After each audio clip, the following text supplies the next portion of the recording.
આપણને નરેન્દ્રભાઈ જેવા દ્રષ્ટિવંત નેતા મળ્યા અને એને કારણે આપણને બધાને આશ્ચર્ય થશે કે આઝાદીના 75 વર્ષ સુધી આ ખાતું જ નહોતું, પશુપાલન વિભાગ જ નહોતો. આ તો 19માં મોદી સાહેબે વિભાગ બનાવ્યો, નવો પશુપાલન વિભાગ બનાવ્યો. મારું સૌભાગ્ય તો મને એનો મંત્રી બનાવ્યો.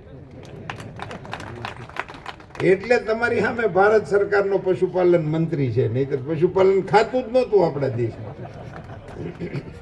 મારી પાસે બે વિભાગ છે ને, બે વિભાગ નહોતા સરકારમાં, વિભાગ જ નહોતા.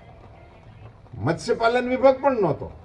8000 કિલોમીટરનો દરિયાકાંઠો, 2.5 કરોડ મછવારા આપણી પાસે, 2 લાખ વર્ગ કિલોમીટરનો સમુદ્ર છે આપણી પાસે. અને આવડો મોટો વ્યવસાય, 40,000 કરોડનો સી ફૂડ આપણે એક્સપોર્ટ કરીએ છીએ. આવડો મોટો જે કારોબાર કરનારો આપણો વ્યવસાય, એનોય વિભાગ નહોતો. અને આપણી આ ગોપ સંસ્કૃતિનો દેશ, ભગવાન શ્રી કૃષ્ણએ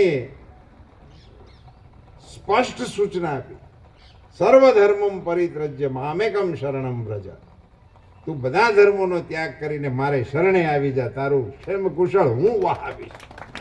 દુનિયાના કોઈએ આવું નથી કીધું. દુનિયામાં ધર્મો ઘણા બધા છે, મારે કોઈ ધર્મની ટીકા કરવાનું કે મારી પાસે ઠેકોય નથી, મારું એ કામે નથી, પણ કોઈએ કીધું નથી. આપણો એક કાળિયો ઠાકર છે, હવે એણે ઠેકીને કીધું છે તું બધું મૂકીને આવી હોય, તારું ધ્યાન રાખવાની જવાબદારી મારી. આ વાક્યને હું વિચારું એકલો ત્યારે મને એમ થાય કે ભગવાને આ કઈ કહેતા તો કહી દીધું, પણ કૃષ્ણ ભગવાનની કોઈ વાત એવી નથી બિન ટેકનિકલ હોય, સાયન્ટિફિક ન હોય. એના બધા જ મુદ્દાઓ એકદમ સાયન્ટિફિક હોય.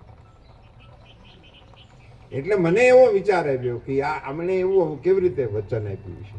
એ વચન છે ને, એ ગોપાલન માટે આપેલું છે. તમે ગાયને પાળજો, હું તમને તમારું જીવન ચલાવીશ.